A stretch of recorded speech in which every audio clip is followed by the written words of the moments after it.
I want to welcome everyone to Arizona State Museum's Zoom End of Life Talk Series. This is a difficult topic for many, and we're very glad that you made space to be with us tonight. I'm Lisa Falk, Head of Community Engagement for the Arizona State Museum. As many of you know, the museum is part of the University of Arizona, located in Tucson, and we are situated on land that has been home to Indigenous peoples for 13,000 years. Today, the Tucson area is home to the O'odham and Pasco Yaqui, and there are 22 federally recognized tribes with reservation lands in the state of Arizona. While the museum's collections and research focus on the Indigenous people of the Southwest U.S. and Northwest Mexico, we present programs exploring the diverse history and cultures of this region. Last fall, we opened the exhibit, Walking Each Other Home, Cultural Practices at the End of Life. We created the exhibit in partnership with the Southwest Folklife Alliance. As a member of the Arizona End of Life Care Partnership Program, over the last 6 years, the Southwest Folklife Alliance conducted research on end-of-life traditions, the ways we plan for and participate in end-of-life rituals, and how we mourn and honor those who have passed on. We want to thank Arizona Humanities for support of these programs. I'm happy to welcome tonight's moderator and presenters now. Dr. Maribel Alvarez will serve as the moderator. She is an anthropologist, folklorist, curator, and community arts expert. She holds the Jim Griffith Chair in Public Folklore at the University of Arizona and is the founder of the Southwest Folklife Alliance. She's joined tonight by Dr. Zhao Chen, Lynn Harani, and Dr. Gila Silverman. Dr. Zhao Chen is a distinguished professor and associate dean for research at the Mellon Enyard Zuckerman College of Public Health, University of Arizona. She's affiliated with the Arizona Cancer Center on Aging, Arizona Arthritis Center, Bio5 Institute, C2 SHIP, University of Arizona, Arizona Cancer Center, and the School of Anthropology. She and her students have also been teaching and researching the impact of practicing Tai Chi on health. Lynn Harani is a member of the Muslim community of Tucson and is co-founder of the Muslim Community Alliance. She's also served on the board of directors of the Southwest Folklife Alliance, through which she became involved with the end-of-life programs. Dr. Gila Silverman is a cultural anthropologist, educator, and writer. She serves as the director of Jewish Lifelong Learning at Case Western Reserve University's Segal Lifelong Learning Program. She holds a master's in public health and a PhD in social culture and medical anthropology, both from the University of Arizona. And at this point, I'm going to turn the program over to Dr. Alvarez. Thank you, Lisa, and thank you everyone for joining us this evening. What a wonderful panel. I am reminding all of us that while these panelists are full of expertise, both academically and in their community work related to end of life, there is a real sense of expertise that comes through the experience of end of life that cannot be taken away from each person. You know what you know. And this is important to remember because this is a learning space. This is an educational space that we're offering tonight. So with that, please feel free to share your sentiments, your opinions, your thoughts, as well as bring a spirit of inquiry to this panel today. If there's any specifics about any of the cultural traditions that we're going to talk about, and you feel like that's an aspect of something related to Chinese traditions or Muslim practices or Judaism that are not familiar to you, feel free to ask those questions with confidence that we are in a free educational space where you will not be judged for asking a question that is related to these specific traditions. And here we are talking about the most universal of all experiences for human beings, and yet so colored by our identities and positionalities in life, including our cultural context. So today, let's start by having a general question that really speaks to what are the core cultural values embedded in these different traditions. We know from the Western medical tradition, the Western science, that there is an attachment, especially in a country like ours with an advanced medical system, of promoting a good death. But that definition of what is a good death, what does it mean to die in wellness, in a good way, can be colored by so many socioeconomic and cultural factors. So today, rather than hold on to that medical definition of the extension of life, the amelioration of suffering, and all of these technological, and advanced scientific things that we know are related to the end of life. Today, we're going to go in a different direction and ask, regardless of those medical situations, what does it mean from my cultural perspective? And for that, I want to ask each one of the panelists, what is the core imprint of a cultural value that comes through in the practices that you study? And I'm going to start with Gila. Good evening, everyone. Thank you to Lisa and Darlene, to Maribel, to everyone who has organized this evening. Thank you for inviting and including me. It's really nice to be back in Tucson, at least virtually. And I see some familiar names scrolling by, and it's just wonderful to see everybody here. So the core values, I think, that relate to our discussion tonight, the core Jewish values. I'm going to start by quoting Rabbi Amy Eilberg, who was one of the first women ordained as a rabbi, first American women ordained as a rabbi by the conservative movement in the 1970s. And she said she did a lot of work in hospice care. And in her writing about hospice, she wrote, "Judaism is a life-affirming and life-sanctifying tradition." So the core value is really the sanctity and the sacredness of human life and of this experience of being alive in a body. The tradition teaches us, there's a saying in Hebrew, it says, Pikuach nefesh omed bifnei kol davar. It means the saving a life stands before all else. So above all other commandments and all other laws, the goal is to save a life. The Talmud, the Jewish oral tradition, also says a person who saves one life, it's as if they have saved an entire world. So we really have a focus here on, again, on the importance of life. And that translates into, at the end of life, a very strong commitment in Jewish law, at least, to not do anything to hasten death. At the same time, that is balanced with, in some ways, coming out of that same value on life with a dignity and respect for the dying person, and a very strong desire to avoid any kind of excess suffering. Now, this leads into many conversations and debates, as with everything in Judaism is debated, about where that balance is between extending life and preventing suffering. And that's a different conversation, I think, than we're going to get into. And I'll just mention, too, that I think in the tradition, when we talk about a good death from a Jewish perspective, it's the same as probably in most traditions, which is it's a peaceful, pain-free death. The Talmud uses an Aramaic phrase that means to slip away, and that the person is at peace, that they've had an opportunity to make their own peace with the people in their lives and with God and with the sacred. And there's other rituals and things that are part of that, but that's really the focus. Thank you so much for that answer. Boy, that packs a punch. We could talk then the next 50 minutes about each one of those terms. What about Dr. Chen? From your work, what is the cultural value that is imprinted and comes across when one approaches the Chinese ancient traditions? Yeah, hearing what Gila was talking about, Jewish culture, I think as a human being, we share a lot of commonalities crossing different cultures. There are also some unique expressions, probably state the philosophy and the value in each culture.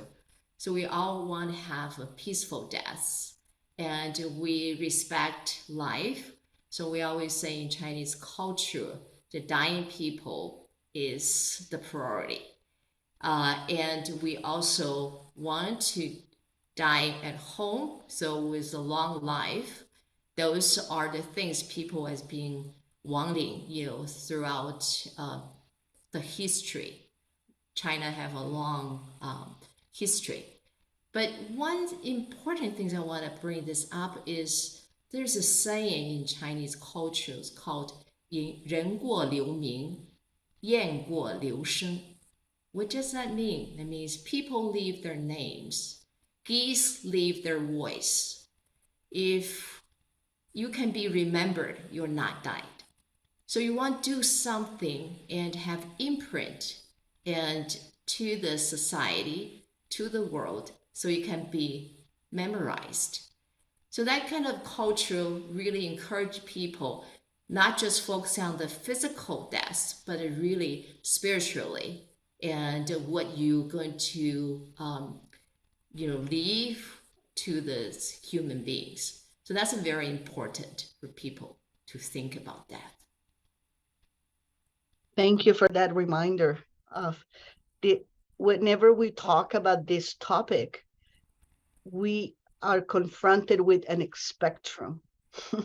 The first time that the Southwest Folklife Alliance began this work, it was called the continuum, because it really is a continuum of experience from vitality to a certain form of decay, correct? But with a certain sense of respect and dignity that comes across universally. What about you, Lynn? Where did you come from in within that spectrum and the Muslim experience?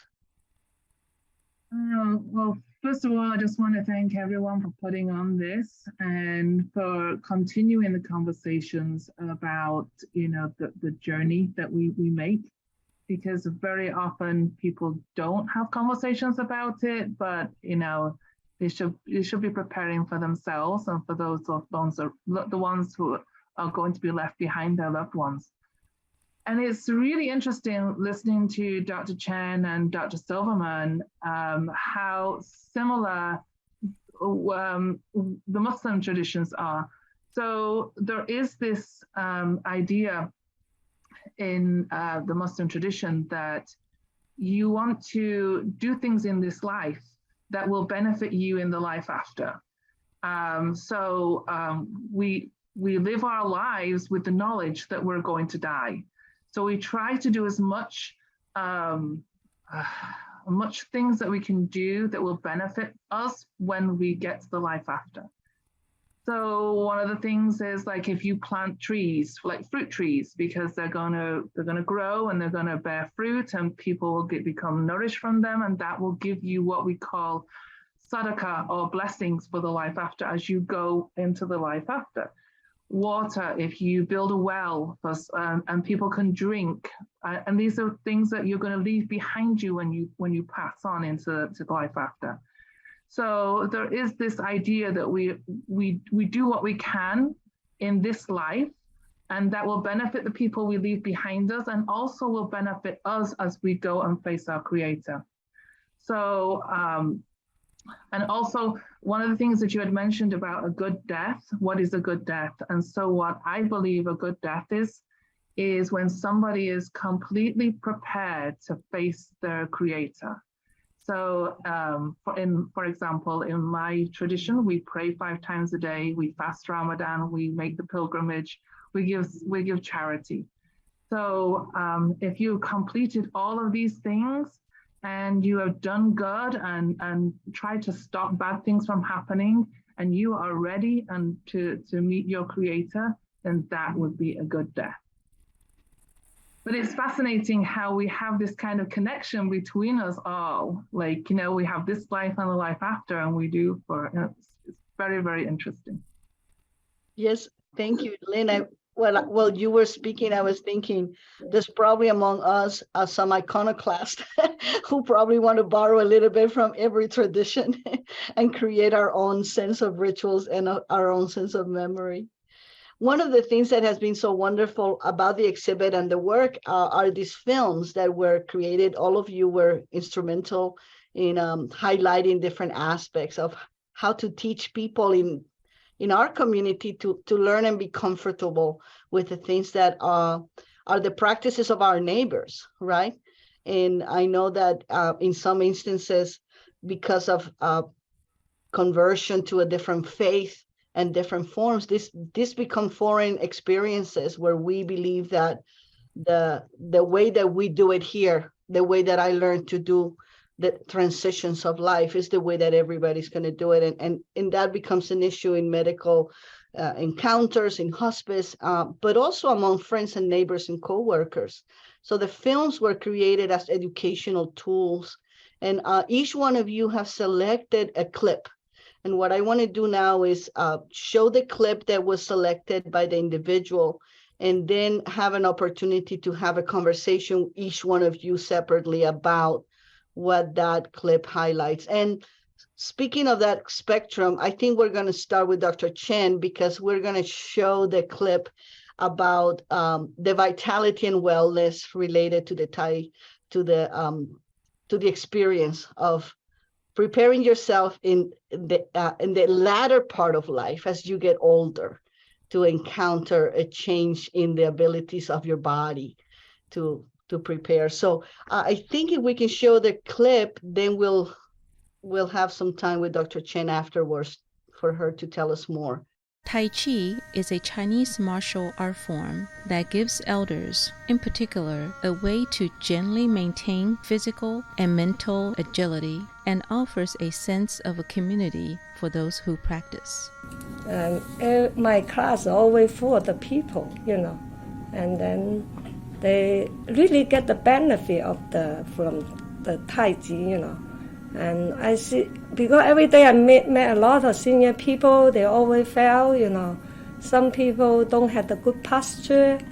Some people don't have the immune system, very lower, the balance too, okay?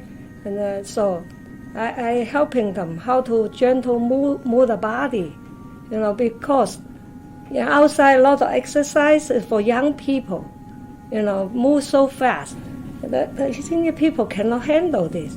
But Tai Chi is perfectly for the senior people, how to gentle. I tell them how to use Tai Chi for their health. How to gentle move the whole body, the neck, even the finger, how to make balance, calm down, relax, perseverance, and then get the mind, function good too, because Tai Chi has secret.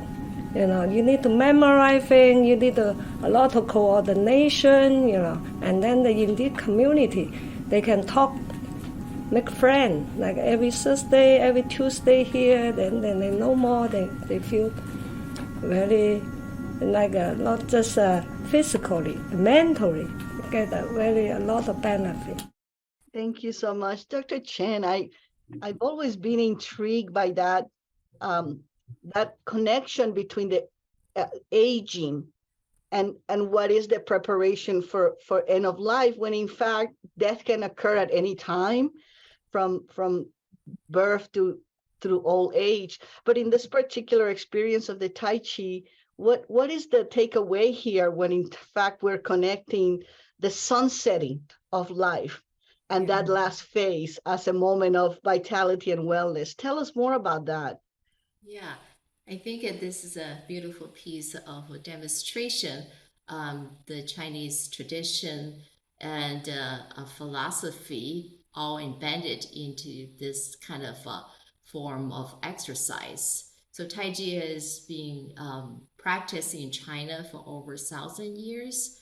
And now even in the United States, more than 2 million people are doing Tai Chi, and a similar kind of form like a Qigong, healthy Qigong. So the core value of Tai Chi practice is really where develop this balance of harmony between mankind and then the environment. And the things you see, the logo of the Tai Chi logo is a circle. Circle means it's a continue, a balance, and we call the yin and the yang, which is the vitality, but also on the other side is dying. So continually going through this cycle, try to balance ourselves and also increase our physical, fitness in the way we can continue function as independent individuals. So this practice gave people a lot of benefits. The National Institute of Health has also put in many effort to organize research, to sponsor research. Look at why people are being so drawn into Tai Chi. Why, this is being used as a way to promote not just physical health, but also mental health. So the difference between, we see people doing dance and alone, but doing Tai Chi, I think they're probably settled. We all have to use our mental power as well as physical power to connect those movements. Tai Chi has been very focusing on not just the form, moving it, but thinking through this and really to increase your awareness where your bodies are. So a lot of time when we, busy during the day, we forget where our mind is, where our body is. So this is the mind and body exercise we so call. So connect your inner strengths and with your physical strengths. That's what the Tai Chi is trying to achieve. And fall is a major issue with older adults. 1/3 of individuals who are 65 or older may fall at least once a year. And that could lead to injury and could even cause severe disabilities and maybe even lead to death. So Tai Chi, with the way we're strengthening your body and then different parts of the muscle, a coordination, try to do the movement continually, fluidly, and really try to, we'll say, increase people's fitness through the mind and body connections. So with that has been welcomed by not just seniors, but increasingly even middle-aged individuals starting to learn Tai Chi. I always tell people there's not too early age to learn Tai Chi. Now, our students even try to teach Tai Chi in elementary school, which has been showing increased people's concentration, focus, and help them to do study. So the health benefits is through, and you improve immune function and all the way to increase people's awareness and attention span. So it's interesting, how to see people try to live this life being healthy and going back to what I said, try to do something and be memorized and by others. But in the meantime, try to be independent so you can better support others and to connect with others. Thank you so much, Dr. Chen. And it occurs to me that, of course, if we had more time, we could also talk about how there's an embedded metaphor about choreographing Yes. our movements in life, right? Including our exits.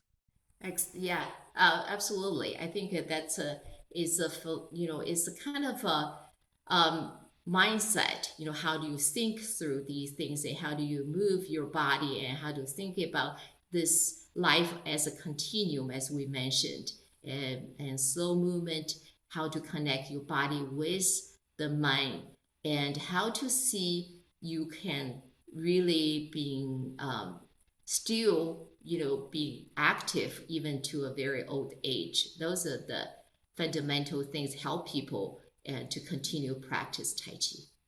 Oh, thank you so much. I'm sure that we'll come back with some rich conversation. Lynn, in the clips that you were instrumental in creating these films, you chose to focus on the specific preparation of the body at the moment of transition and how important that is for your community, not only as a spiritual practice dictated, but also as an experiential coming of community here locally. And I remember you teaching me about that dimension and how difficult it was for some of the converts to learn how to instruct and share that instruction locally in their own communities, even here in Tucson. So let's watch the clip and then come back and you can tell us more about why that particular preparation of the body has such importance in the work that you're doing among Muslim communities here. So within Islam allows people to be sad and to feel the emotions of sorrow and sadness. That's totally fine. The Quran states, "Kullu nafsin za'iqatul maut." Everyone will have to taste death. So it's a natural phenomenon that everyone has to experience. And as the Arabs say, that al-mawtu babun kullun dakhiluhu, that death is a door everyone will have to enter one day. So it is natural for us to feel sadness. Islam allows us to grieve and allows us to feel that sadness, but at the same time we should be optimistic, right, and praying that that person who's no longer with us now is in a better place. In Islam, we have 3 key principles that are to be considered when going through the process of the burial and the funeral. The first one is it should be hastened. It should not be a delayed process. We should not delay it. And that is due to the fact that now the soul is being transferred from this world to the hereafter, and that process should not be delayed.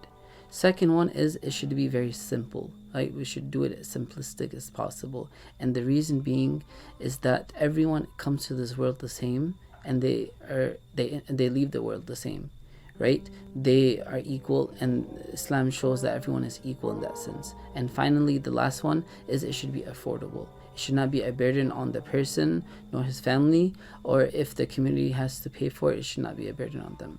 When it comes to end-of-life traditions and practices, we have to remember that our main sources of the Quran and the Sunnah, which are the traditions of the Prophet, peace be upon him, those are our foundation. Everything else we can add to those practices and those actions, but they cannot contradict the Quran and the Sunnah. So if they correspond with the Quran and what it's said inside there and what are the boundaries that the Quran gives, then that is fine, right? And that's when we see different cultures and their different practices when it comes to the end of the life, right? And maybe when it comes to like giving food and feeding the community and calling relatives and family members as such. So those things are all good and very good actions, and they're recommended actions, but at the same time we just have to make sure that we are still following the Quran and the Sunnah. Lynn, thank you so much for selecting that clip. Tell us what is important, what is the takeaway here that you want folks to know, to learn, and to expand our understanding of this practice. So when we were first approached to do the video, we realized that usually there's not too many people who go to prepare the bodies, and usually there's a select few, and they do it over and over again, and so they're the few that are called to prep the body. So it was kind of like it was going to be a teaching tool as well, so that everybody could learn how to prepare the body and all of the rituals around that. And then we brought in the imam at that time, who was he's not with us at the moment. He's I think in one of the northern states, and he brought in the wisdom around it and the Quranic beliefs and around the traditions. And so if you wanted to like think of a Muslim burial, it would be as green as you could think it, as environmentally friendly as you could possibly be. We do not believe in embalming the body. We believe that as soon as the soul leaves the body, we have to prepare to get that body into the ground before it starts to decay. And then it's very, very simply wrapped. It's washed in a specific way to prepare it to meet the Creator, to prepare it to get into the ground, and the soul will leave and go to the Creator. And it's shrouded in biodegradable cotton, and it's put into the ground. And so it's probably like the most environmental friendly burial that you could imagine. And I think it's very similar to the way that the Jewish traditions are, where Muslim traditions and Jewish traditions are very, very similar when it comes to death. So, but I also wanted to let everybody know that death is also, it's for the family, but it's also a responsibility of the community. So when the soul leaves the body, and the body is shrouded and washed and shrouded and prepared for death, Then the community is called, and we're called to go to the mosque, or whichever mosque that body would sent to, and we all pray on the body before it goes into the ground. And if the person who had passed was not wealthy, then the community would pay for the burial. And it's a big honor, and I was the treasurer of the Islamic Center of Tucson. We had an account that was just specifically for burials, for the cemetery and upkeep of the cemetery and for burials. And many people would donate specifically for that cause, because it's something that is beneficial for us who are alive. We get the benefits of helping somebody in their journey out of this life and preparing the body. And so I wanted to focus a little bit on that side of things, because it's also teaching people. A lot of people don't want to know. They don't want to talk about death. They don't want to talk about dying, but it's something that we're all going to go through. It's the one thing in life that we know is for sure is going to happen. And, the better we can prepare for it, then the smoother the journey. Lena, I've always appreciated how you can speak about these moments that could be very painful and difficult with such comfort. And I think that comfort comes from your deep connection to community, to knowing that you are representing this experience that is larger than the single pain of a person just through loss. So I appreciate that so much in the work that you have brought forth. And here we go now to another aspect of death, which is also difficult to talk about in Gila, is the suffering of loss, the mourning, the sadness that overcomes us when we lose someone we love. And I think that the Jewish tradition has a lot to teach us about that. And you chose a clip that tells us a little bit about it. Let's watch that and then come back and have a conversation. Jewish traditions around death and dying are centuries old and well documented. These practices serve to show respect for the dead, as well as to support individuals and communities as they mourn the loss of loved ones. Cleansing and dressing the body while reciting prayers show respect and care for the deceased, while special rituals for the first week, month, and year after a death offer the bereaved time and space to mourn. In Tucson, Rabbi Avi Alpert is one of those guiding Jewish families through the rites of passage for each stage of the cycle of life, including times of death and mourning.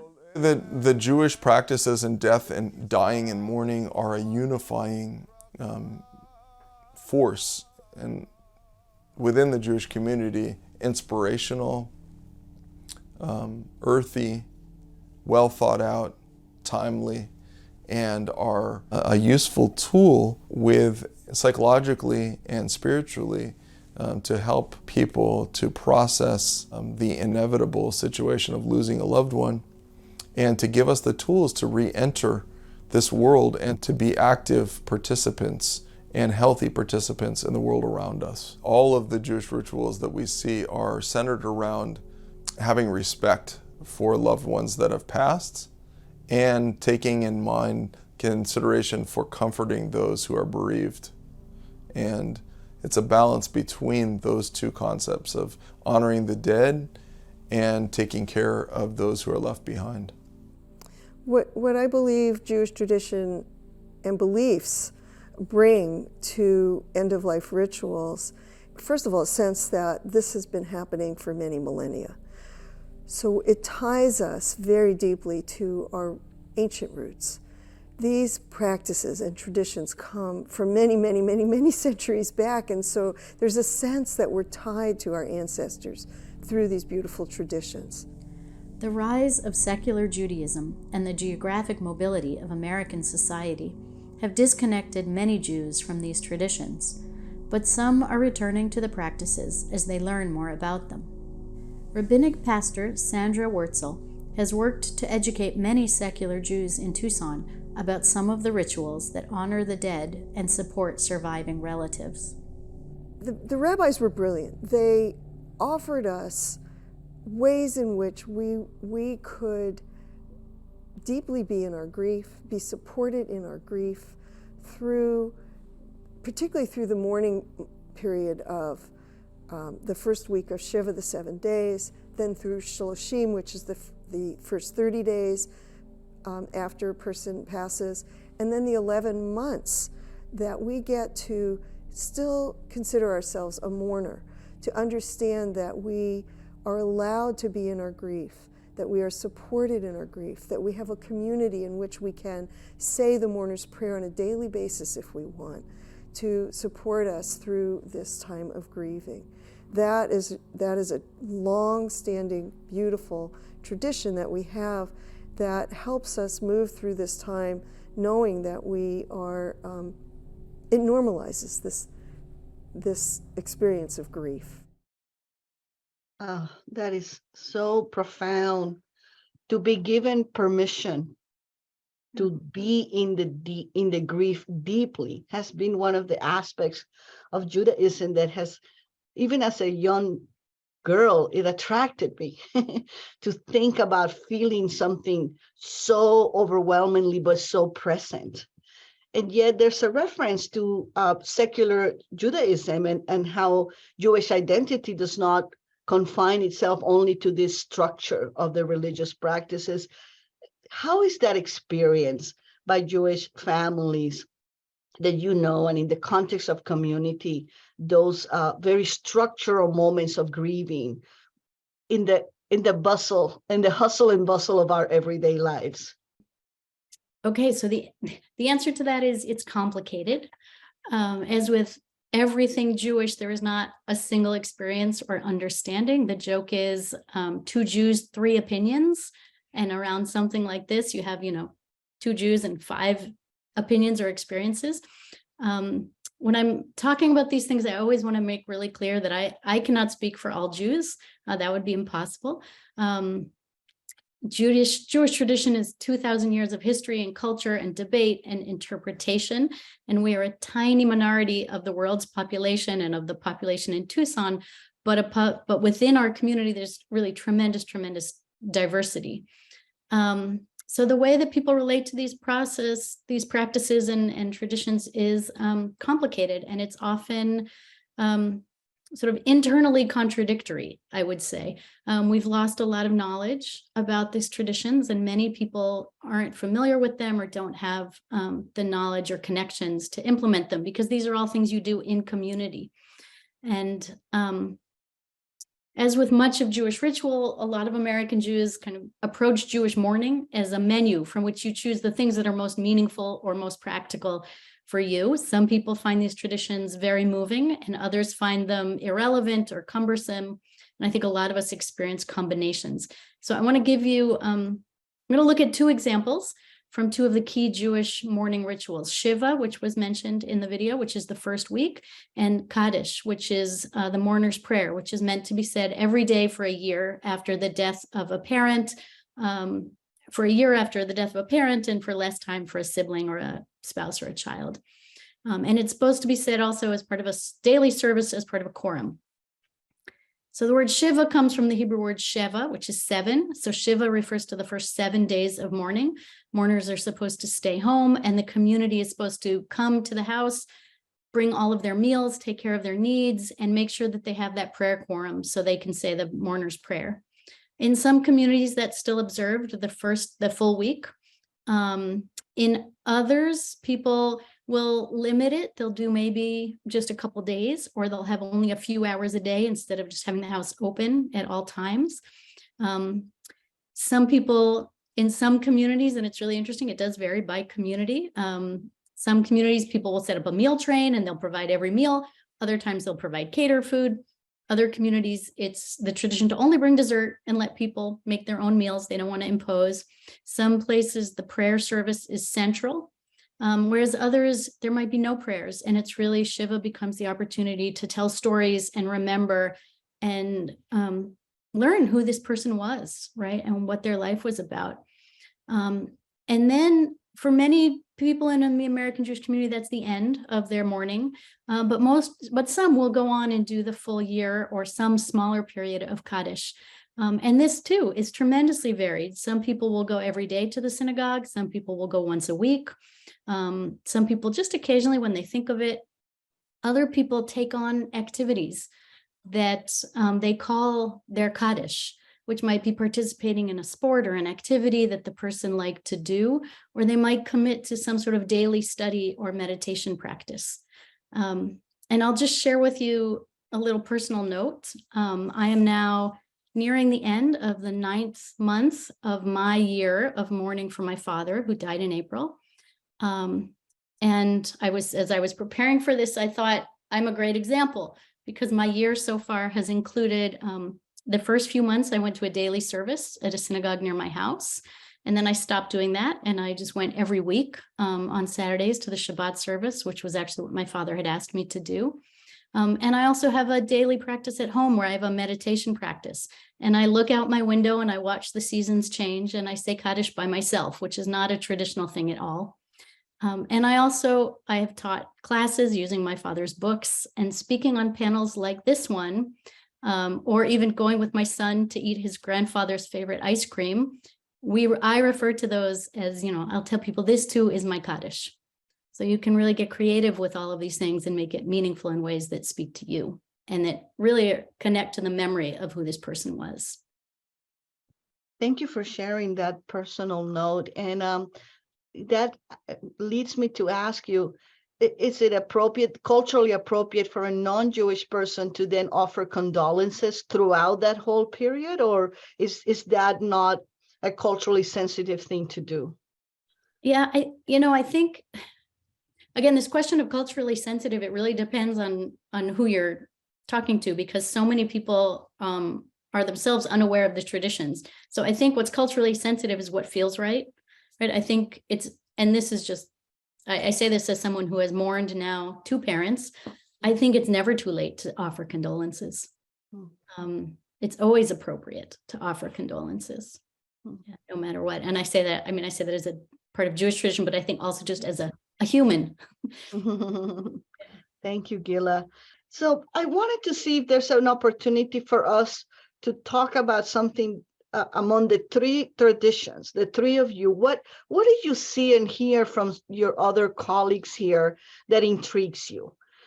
If there's one thing that you heard from Lynn and from Dr. Chen that you heard from Gila, what would be a question that you pose to one another if you had the chance? Not to all 3, but just pick one as you were watching. And that is to represent a little bit of how this very common and forgotten practice of really entering the space of learning from a place of humility and inquiry. Like, I am curious to understand your cultural experience.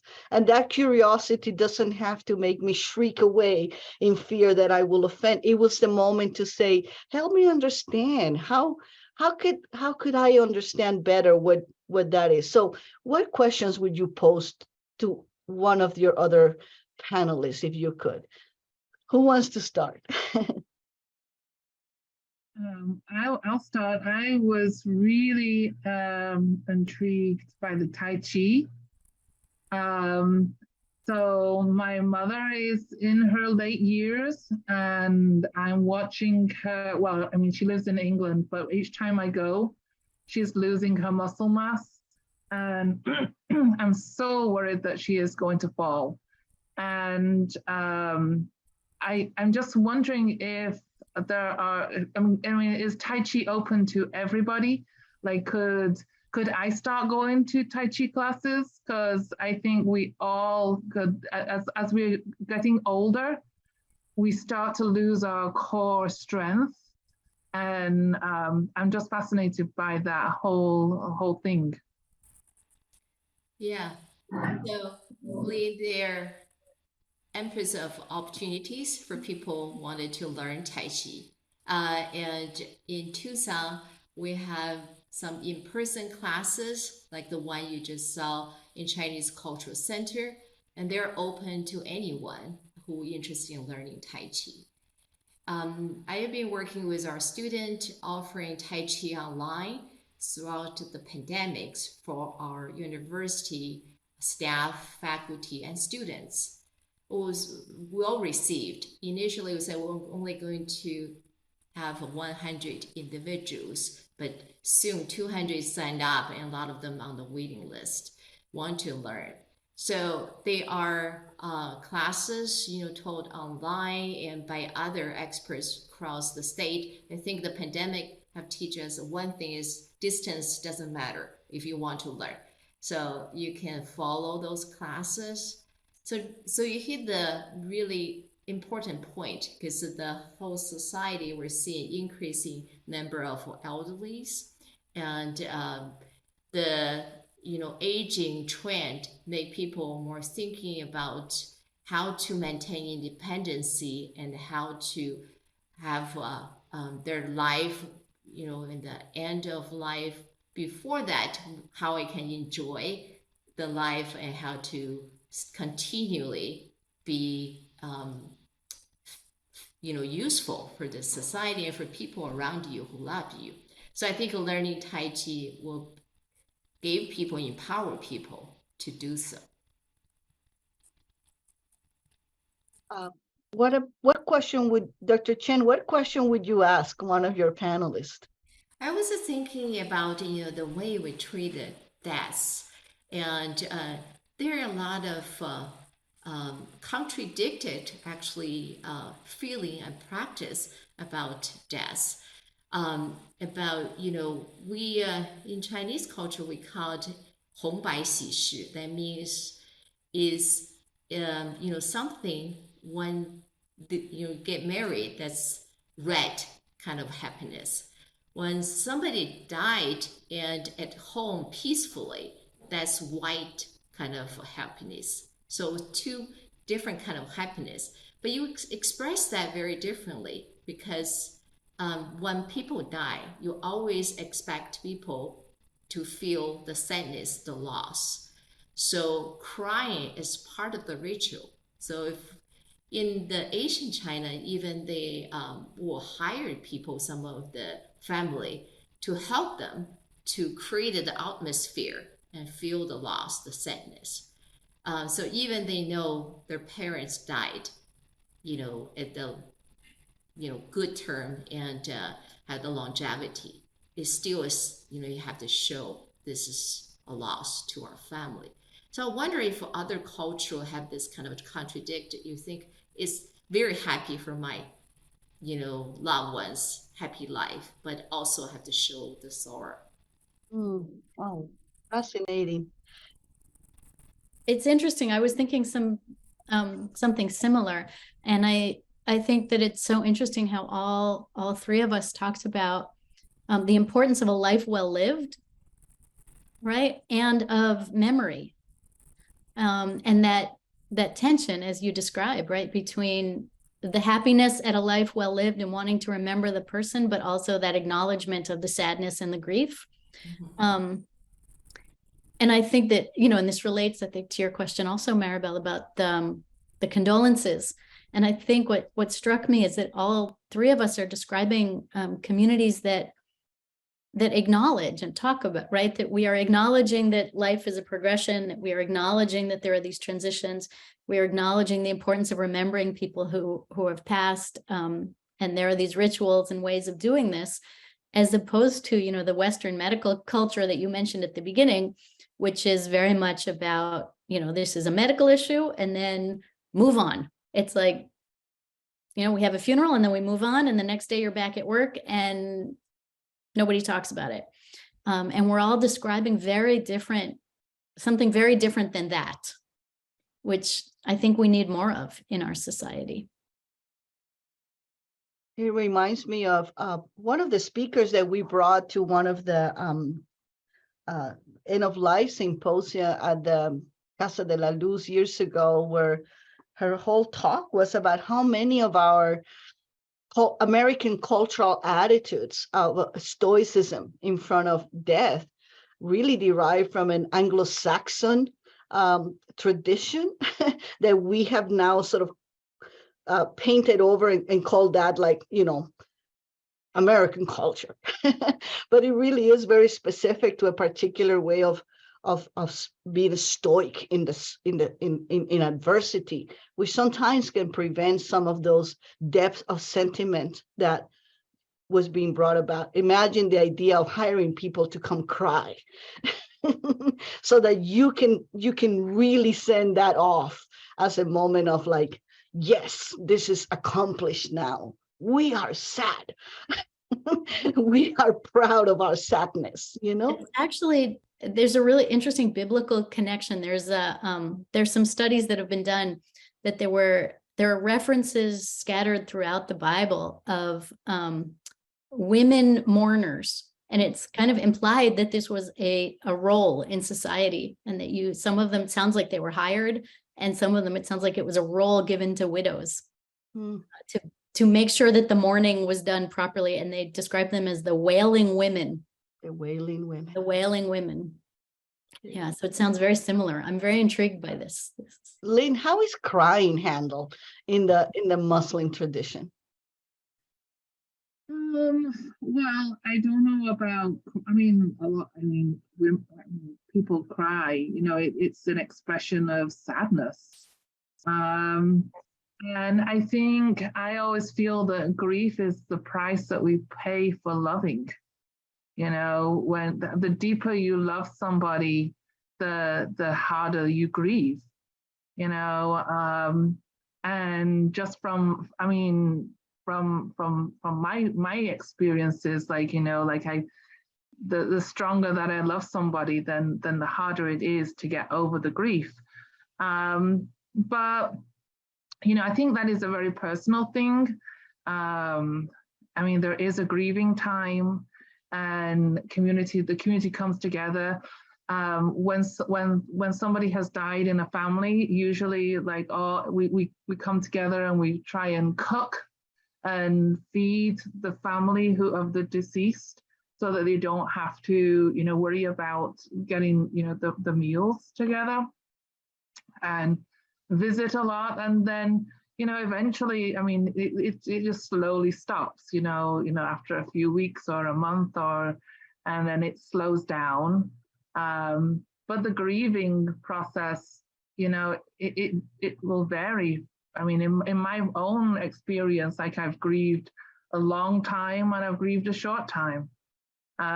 So that varies from person to person, and crying is part of the sadness, and it's just a natural thing, Well, this is such a wonderful conversation, because it always, anytime that we've been in this space of the end of life conversations, it always touches off different points of my own brain and heart. Like it ignites something that I hadn't thought about for a long time, or something that I want to read more about, or something that maybe I want to write in a journal about. And this is, I think, a very universal experience of opening the space of conversation about grieving and loss and death.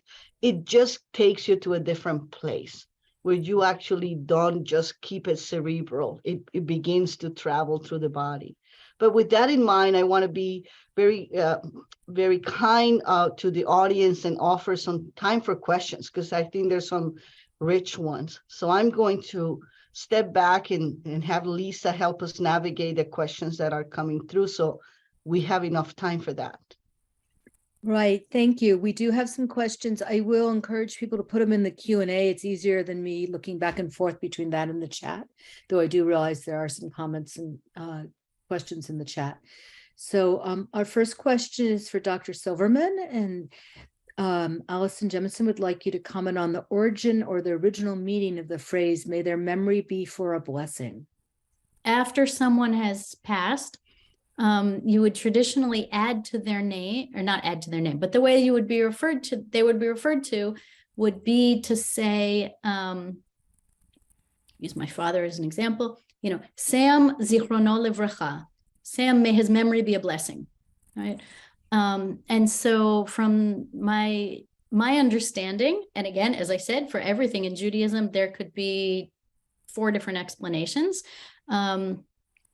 there's a traditional interpretation and a more modern interpretation.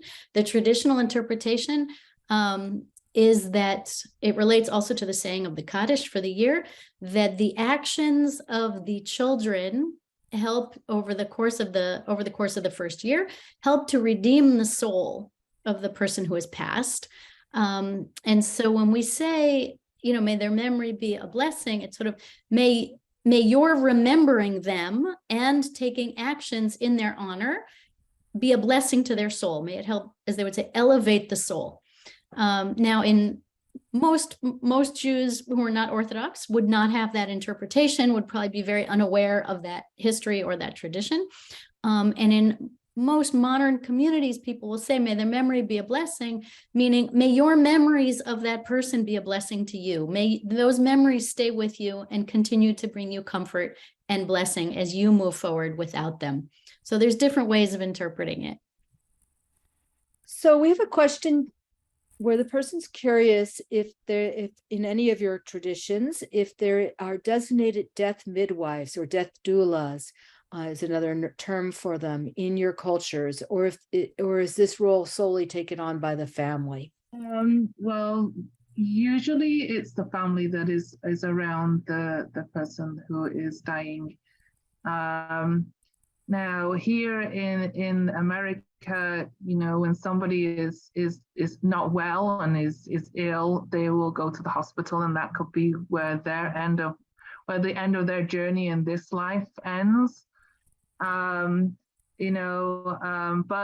one of the things that you can do in-home deaths, and so where the person is at home and will die in their home with their family around them. But usually it is the family that comes around the person who is dying and passing on to the next life. We don't have a tradition like that. Again, it would be the family, and the community would have a responsibility to support the family as they're going through this. Both the community has an important role to play in taking care of anyone who's ill, and in supporting the family, as I mentioned earlier, after the death. There is a designated group called, in Hebrew, it's called the Chevra Kedisha, the Holy Society, which is the group that takes care of preparing the body for burial, in a very, very similar process to the one you saw in the Muslim film clip. And that is a designated group of people who have done that training and are prepared to do that. And traditionally they would stay anonymous, so that because it was, no one wanted the family to feel obligated to those people for having done this great deed. So that's what we have, but there's nothing that I'm aware of death doulas or death midwives. Yeah, to my knowledge, it's pretty much family members, relatives, friends, your community members come forward to help with all the arrangement and to comfort the family and to take care. Things need to be taken care to help them with anything. Can ease this sorrow a little bit. So I think, definitely things have changed a lot. China is a big country. There are many different ethnic groups. What we talk about is very generic. There are so many versions of different rituals respect to death. In China, there are 3 main streams of philosophy or religions from history, and Taoism is one, and then the other one is Confucianism and Buddhism. So each of them actually bring in some flavors to the process of dying. I talk about the connection to the nature and connection, with your body and independency through the Tai Chi. And this is also being shown as in principle, is it Taoism. And we're showing this through like how we mourn the death, like Qingming Festival. You probably have heard or have seen this from the movie. It's one of critical or important festival in Chinese culture. and that goes with the solar terms. Is one of the 24 solar terms in lunar calendar. Usually happen in spring, April. This year is April 5th, I believe.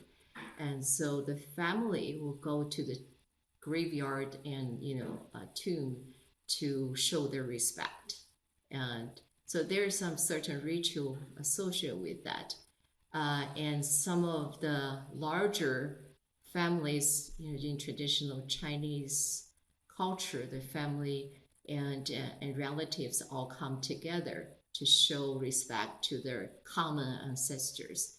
So they usually have somebody to help to with this ritual mourning and during that time. But it's very interesting, this is so close connected to nature because it's tree is altering. So the whole family going to the outside and you offering those ritual, offer food and even some paper-based money. You believe in somebody from the other world, means your loved ones can enjoy this with you together. And then you come back, you walk back, you feel the spring is coming and you feel the energy is increasing. So it's a very interesting balance of these ritual as well with belief and the man and the nature relationship. So I will say, some of the culture, they do have people be a master of those ceremonies. Our next program on the 7th will deal with caregiving and palliative and hospice care. And that's sort of our modern medical way of entering and supporting families at the end of life. And so we have a few more questions for all the panelists or any of the panelists. What is your favorite go-to resource for consolation?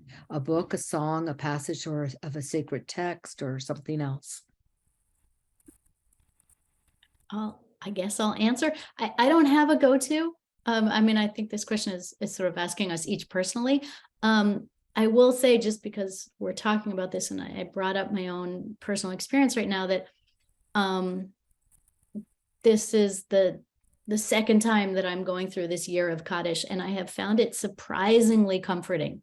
I didn't expect to find the ritual comforting. I will say that. And when I did it the first time when my mom died 6 years ago, it was very stressful, actually. I have to do this thing and I'm not sure why, and I don't like the words and I know what they mean and they don't mean anything to me. But there was something about the repetition and the ritual and having to do it in community, having to go out into the community at a time when I really didn't want to. And that I actually found quite comforting. And like I said, in a way that really surprised me, even as someone who grew up very strongly with these traditions. So that doesn't really answer the question, but a little bit. And I would say I guess the other thing I would say that my experience, and I know for many people that I've talked to about this, it's the opportunities to remember your person that they find most comforting. And so being given those opportunities, and people don't just say, oh, I'm sorry for your loss and move on. But when people are willing to say, tell me about your person, and then they can really want to hear and get to know the person who's gone, people find that very comforting. Anyone else? Say the same. I don't have one place to go. A lot of resources I reach out for. My dad passed away in 2008. So I received a letter from his students just telling me, what kind of wonderful mentor my father was. I think that was a great comfort to me in knowing my father have really trained and raised a generation of educators and like that. So I think the community is important, especially women would love to talk, sharing our feelings. I think we do this more than men. when we're sitting together and we're sharing that kind of feeling and getting, comfort. And people memorize my parents when they, share stories I never heard about. Those are kind of things are really important.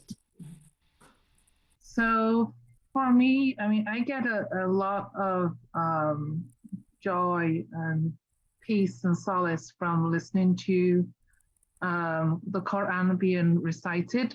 But when it comes to people losing somebody that's close to them, I always recommend for them to keep talking about them and telling stories about them, because the moment we stop remembering, then that is when they've really left this earth.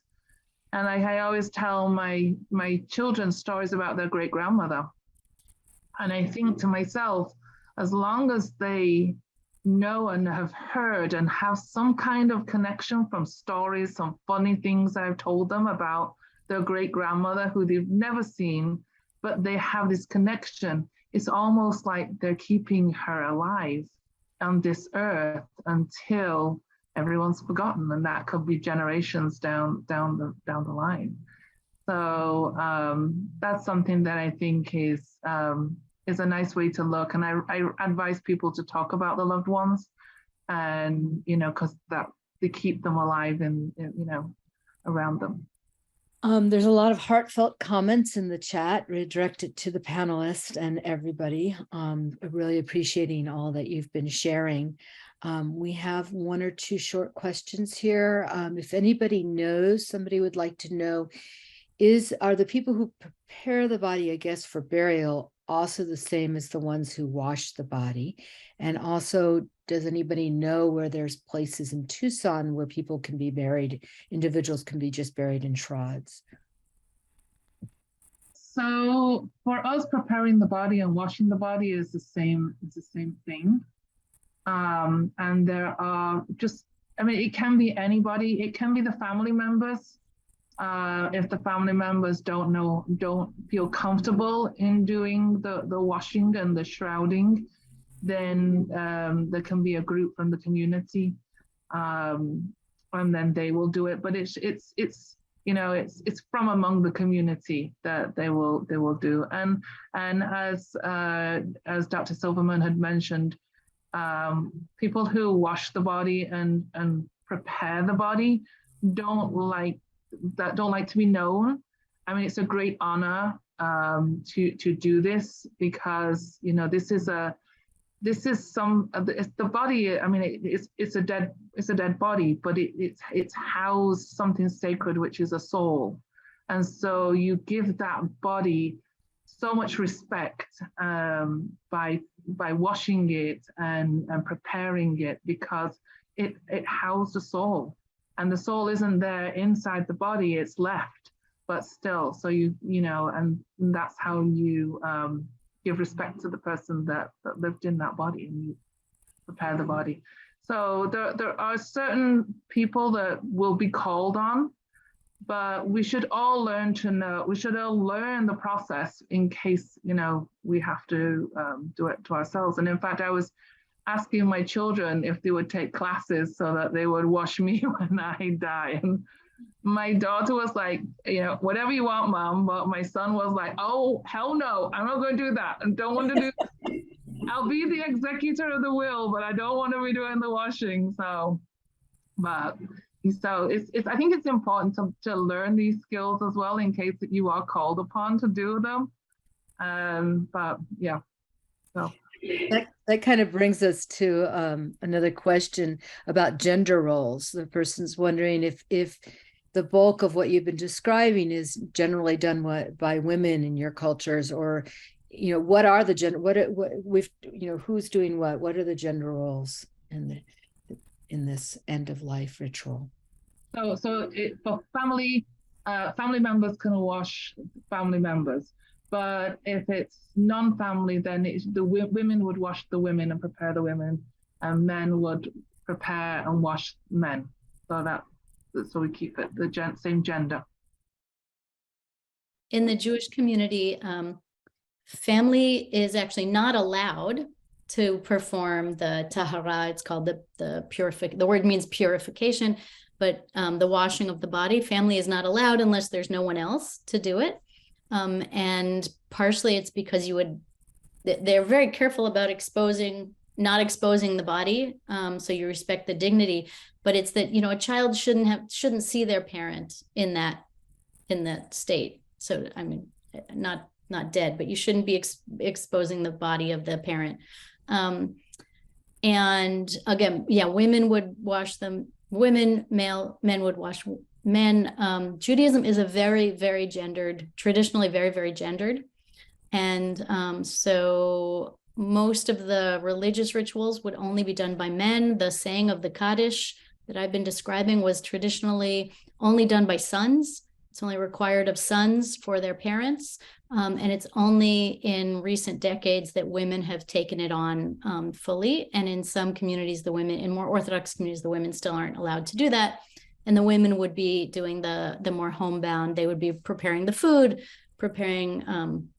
the men might be doing the burial, and the women would be preparing the house of mourning for the family when they came back. There's all sorts of things that need to be set up at the house. So again, traditionally very, very gendered, but that is changing very much in some denomination, in the more progressive denominations. Yeah, I think it definitely throughout the history and with culture exchange, a lot of things has been modified, or more towards common practice across in different cultures. So I see that the gender role has been changed as well. In China, a lot of people talk about historically people want to have a son, not just passing the family name through the son, but also is the son supposed to be leading the group, to go to the graveyard to bury the parents, and the son would be dressed up to a specific costume, and that's only son can do that, not the daughter. So that's the importance, of having a son throughout their whole life, even after death, to really show the gender difference. But today's world, have changed a lot. So even the ritual of burying have changed.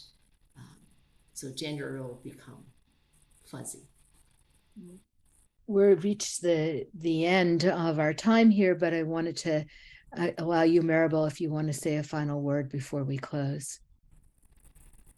Yes, thank you. Well, needless to say, there is so much more to be said, but the thoughts that have been shared here today are so authentic, so rooted in a practice. You're not just talking about these things, you are practicing them, teaching others, and that is so deeply appreciated. I think one of the original impetus for the end of life multicultural dimension was the realization that we are surrounded by co-workers, by friends, by neighbors who may be experiencing transitions and going through these things, and we don't have the cultural knowledge. Competency is not even the word, just the cultural access to know how to talk and engage about these topics cross-culturally as much as we should. So this is part of that effort, continues now almost for a decade, thanks to the support of the End of Life Coalition, Global Foundation, and so many others who have just contributed to this greater knowledge. And there is so much more to learn. And one of the things that I think we didn't get to talk about, but I'm going to put out there for us, is the fact that as much as we are doing education in this topic, there also is a fear of death, a fear that is very real as you age, of getting old or of failing, but also of passing on and leaving things behind, even if you have lived a really well-lived life. And so at another moment, maybe we can think about that and what is one more circle of contradiction in that spiral that Gila was telling us about. Everything is like, complicated in that way. So here we are talking about preparing ourselves for these conversations with this level of comfort. And yet we know that the moment that this hits us personally, there's also a moment of apprehension. So recognizing all of that complexity is part of the richness and the learning. I have found it to be super enriching in my own personal life. So any last word from you, and then we will say good night and go have some dinner. Well, I just want to thank everyone for sharing these very heartfelt discussions with us tonight, and all the audience for coming, because it is a hard topic for all of us, as you've just indicated, Maribel. And I know I have things to think about and reflect on after tonight, and I very much appreciate being, in some ways, pushed in that direction by the conversation. And this recording, this has been recorded. It will be available on ASM's YouTube channel, probably in the beginning of March. And it will also be on the Southwest Folklife Alliance's website, where you can watch the full videos. We showed you just clips from them. There is also a fourth video on LGBTQI rituals or concerns about the end of life. That is on the website. They're also in the exhibit. If you come to the exhibit, it is open through February 25th. So I want to thank all our panelists, our moderator, as well as the Arizona Humanities who supported us in presenting this tonight. And I'd like to thank my tech people, Darlene Lizarraga at the Arizona State Museum, and Adam Cooper-Turan, who is going to be creating the recording for us. So thank you, everybody, and enjoy the rest of your evening.